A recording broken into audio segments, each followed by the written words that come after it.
This Airsoft GI TV episode is brought to you in part by Echo One USA. In a world of compromise, we don't.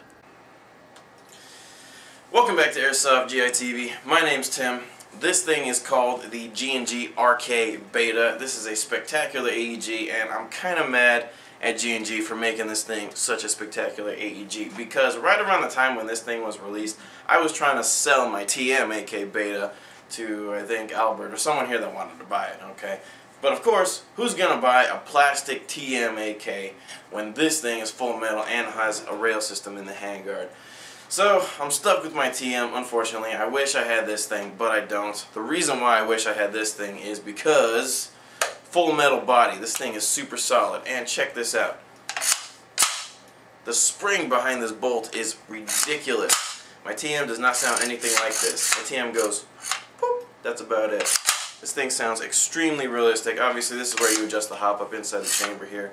Another reason why I wish I had this thing was because the TM only has this rail at the bottom. Pretty much only good for a handguard, but when I play CQB, I like to have at least a flashlight.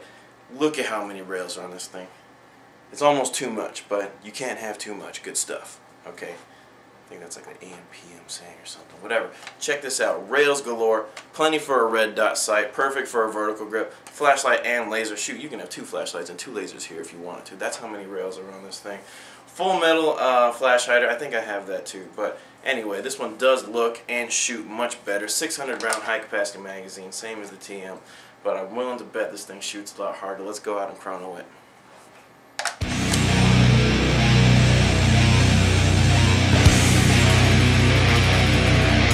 Alright, welcome back. Here we are at my indoor chrono station.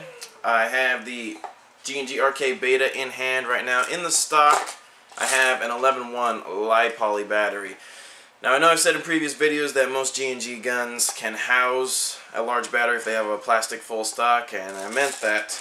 Most G&G guns, I guess this isn't one of them. Tried to fit a 9.6 large in here, didn't work out. An 8.4 large would probably be recommended by G&G. I have the 11-1 li-poly in here. It's probably not recommended for extended use, but it should work to get a chrono reading. 600 round high capacity magazine loaded. Let's see how fast this thing shoots.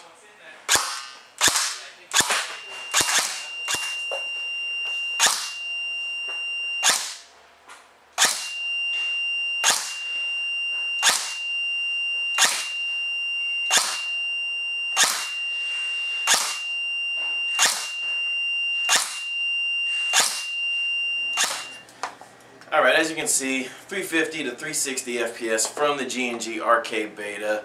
It's a little bit too hot for most SoCal CQB fields. Nevertheless, this is a fantastic gun. Excellent build quality. I guess I can't really blame Albert for not buying my TM.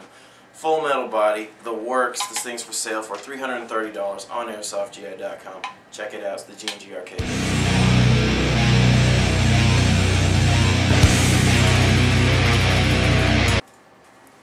Welcome back to Airsoft GI TV. My name's Tim.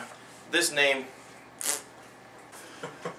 but it wasn't like, because if you do a backflip, you're not facing the right way. So he had to like do a backflip 180, and while he was upside down, he had a hatchet. Well, he was running with the hatchet. Okay, so he had to do like a backflip 180, and while he was upside down, throw the hatchet at the target, and it had to stick and obviously kill the fool. And then boom, he landed on his feet. I was just like, when people out there that are staring good at what they do. dude, seriously. It's like, how can you do that? No, I was actually, I think I may have told you this one already, though. I was at a film shoot for one of my friend's movies. It was like 4 or 5 o'clock in the morning in the middle of winter. And, you know, SoCal gets pretty cold. It's like 40 degrees outside or so before the sun comes up. Mm-hmm. And then Greg Ivanov, he's one of my friends, he was there. He was in like a t-shirt and shorts. Fucking like, Jesus Christ, Greg, aren't you cold? And he's smoking a cigarette. He's like, Tim, I'm from Russia.